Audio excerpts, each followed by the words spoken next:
Hello guys, beef കടച്ചക്കയുടെ റെസിപ്പിയാണ് കേട്ടോ ഇന്ന്. ബീഫ് കഴുകി വൃത്തിയാക്കി കുക്കറിലിട്ട് കുറച്ച് കുരുമുളക് പൊടി, മഞ്ഞൾപ്പൊടിയും ഉപ്പും ഗരം മസാലയും ചേർത്ത് വേവിച്ചെടുത്തിട്ടുണ്ട്. ഒരു വിസിൽ വന്നതിന് ശേഷം 15 മിനിറ്റ് സിമ്മിലിട്ട് കഴിഞ്ഞാൽ അടിപൊളിയായിട്ട് ബീഫ് വെന്ത് കിട്ടും. ഞാനിവിടെ അങ്ങനെ ചെയ്യാറ്. അപ്പോൾ കടച്ചക്ക കൂഞ്ഞ ഭാഗമൊക്കെ നല്ലപോലെ താഴ്ത്തി കളഞ്ഞ് കട്ട് ചെയ്ത് ഈ ഒരു വലുപ്പത്തിൽ ഇട്ട് കൊടുത്തിട്ടുണ്ട് കേട്ടോ. വേവിച്ച ബീഫിലേക്ക് കടച്ചക്കയും കൂടി ഇട്ട് വെച്ചിട്ട് കുറച്ചും കൂടി ഉപ്പ് ചേർത്ത് ഒരു വിസിൽ അടുപ്പിച്ചെടുത്തിട്ടുണ്ട്. അതിൻ്റെ പ്രഷർ അപ്പം തന്നെ കളയണം കേട്ടോ, അല്ലെങ്കിൽ കടച്ചക്ക നല്ല മൂത്തതായ കാരണം അത് ഉടഞ്ഞു പോകാൻ സാധ്യതയുണ്ട്.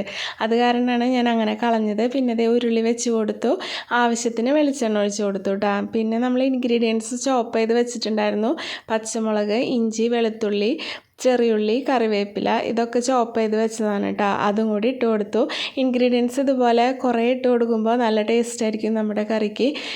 നമ്മൾ ആദ്യം ചോപ്പ് ചെയ്ത ഇൻഗ്രീഡിയൻസിന് കുറച്ച് കട്ടി കൂടുതലുള്ള കാരണമാണ് ഞാൻ അത് ആദ്യം ഇട്ട് കൊടുത്തത്.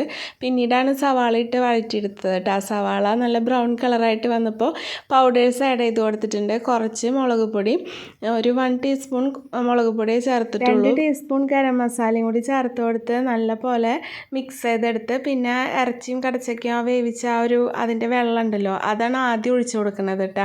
ഇതൊന്ന് കുറുകി വരുമ്പോൾ മാത്രമേ ഇനി കഷ്ണങ്ങൾ ചേർത്ത് കൊടുക്കുന്നുള്ളൂ. അപ്പോൾ അത് ഈ ചാറൊക്കെ കുറുകി വന്നപ്പോൾ ബീഫും കടച്ചക്കയും ചേർത്ത് കൊടുത്തിട്ടുണ്ട്. അപ്പോൾ അതിൻ്റെ അപ്പുറത്ത് കുറച്ച് ബീഫ് വരട്ടിയും കൂടി എടുക്കുന്നുണ്ട് കേട്ടോ. അപ്പോൾ ഇതിനി വെള്ളം വറ്റി നമ്മുടെ പൗഡേഴ്സൊക്കെ ഇതിൽ നന്നായി പിടിച്ച് സെറ്റായി വന്നതിന് ശേഷം നമുക്ക് സെർവ് ചെയ്യാം. അടിപൊളി കോമ്പിനേഷനാണ് ഇത്. പിന്നെ ഞാൻ ഇതിൽ മല്ലിപ്പൊടി ചേർത്തിട്ടില്ല. മല്ലിപ്പൊടി ചേർത്താൽ ഇത്ര നല്ല ഭംഗിയിൽ വിട്ട് കിട്ടാത്തത് പോലെ തോന്നും, അതുകൊണ്ടാണ് അത് ചേർക്കാത്തത് കേട്ടോ.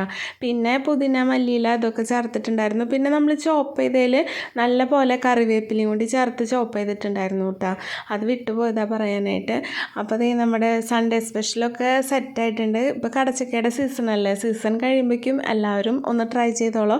അടിപൊളി ടേസ്റ്റാണ് കേട്ടോ ഈ കടച്ചക്ക ബീഫ് കോമ്പിനേഷൻ.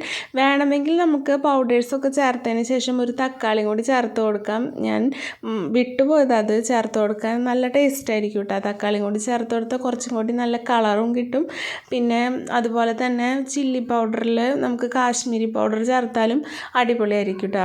പിന്നെ നമ്മൾ ഇൻഗ്രീഡിയൻസിൽ നല്ലപോലെ പച്ചമുളകും ഇഞ്ചിയും വെളുത്തുള്ളിയൊക്കെ ചേർത്ത കാരണം എരിവ് ബാലൻസ് ചെയ്ത് നിൽക്കാൻ വേണ്ടിയിട്ടാണ് 1 ടീസ്പൂൺ മാത്രം മുളക് പൊടി ചേർത്ത് കൊടുത്തത്. മക്കൾസിനൊക്കെ കഴിക്കേണ്ട കാരണമാണ് അങ്ങനെ ചേർക്കുന്നത് കേട്ടോ. എരിവ് കൂടുതലുണ്ടെങ്കിൽ നമുക്ക് ആവശ്യാനുസരണം ചേർക്കാം. ബീഫും ചക്കയും കാണിച്ച ആ വീഡിയോയിൽ, റെസിപ്പി വീഡിയോയിൽ ബീഫ് ഞാൻ വേവിക്കണ വിധം കാണിച്ച കാരണമാണ് കേട്ടോ ഇതിൽ പിന്നെ വേവിക്കാണ്ടിരുന്നത്.